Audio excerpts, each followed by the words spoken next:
जीवन हमें एक मौका देता है, इसलिए जब भी सही कॉलेज चुनने का समय आए तो सिर्फ मंगलायतन यूनिवर्सिटी आपके बेहतरीन भविष्य और सर्वांगीण विकास के लिए।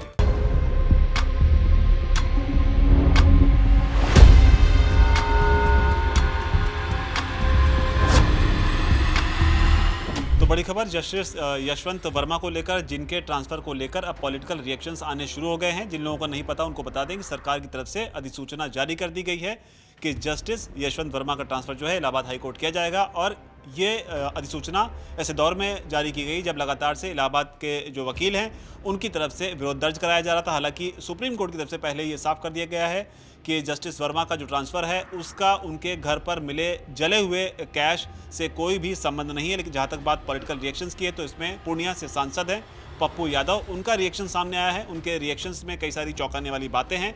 उन्होंने इसमें कई सारी बातें कही जिसमें बड़ी मछली का जिक्र कर रहे हैं। उसके अलावा किसी एंकर के बेटे का नाम वो कह रहे हैं कि इसमें एक एंकर के बेटे का नाम भी सामने आया है। और इसके अलावा उन्होंने ये भी सवाल उठाए हैं कि जो केसेस जस्टिस वर्मा ने सुनवाई जिनकी की, उन केसों का क्या होगा। हालांकि उनके ट्रांसफ़र का जो कैश मिला है उससे कोई लेना देना नहीं है, लेकिन क्या कुछ कहा है पप्पू यादव ने वो सुनिए। और इसके अलावा जो है चंद्रशेखर आज़ाद हैं, उनकी भी प्रतिक्रिया आई है, वो भी सांसद हैं, वो क्या कुछ कह रहे हैं संसद से सीधे सुनिए उनका बयान।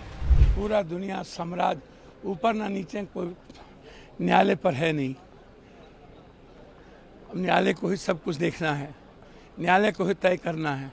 लेकिन इस घटना को बड़े लेवल में, इसमें एक ही आदमी नहीं है ना, कौन कौन लोग हैं।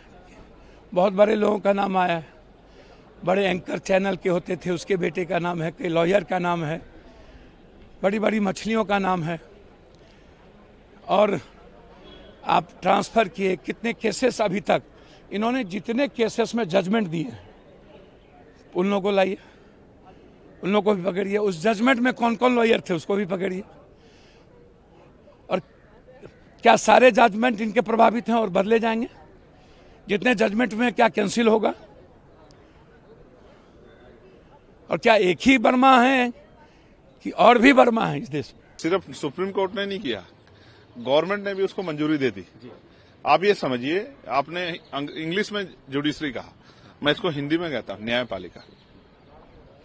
इस शब्द से ही ना विश्वास पैदा होता है, हिम्मत पैदा होती है कि अपराध करने वाला कितना ही ताकतवर क्यों ना हो, लेकिन वहां जो जज बैठे हैं वो जब न्याय की कलम उठाएंगे तो उस ताकतवर व्यक्ति को एहसास हो जाएगा कि इस देश में कानून व्यवस्था है, इस देश में न्यायपालिका, और इससे बड़े नहीं हो सकते आप। लेकिन जब न्यायपालिका पे सवाल खड़े हो जाए और उन जजों पे, ऑनरेबल जजों पे, जिन जजों के ऊपर न्याय की जिम्मेदारी है, उन पे सवाल खड़े हो जाएं और जांच भी पूरी ना हो, उससे पहले उसको जो एप्लीकेशन को परमिट कर देना, तो मैं समझता हूं वहां की बार काउंसिल ने भी इसका विरोध किया। हम लगातार सरकार से मांग उठाते रहे कि पश्चिम में, मेरठ में जो है हाईकोर्ट बेंच बननी चाहिए।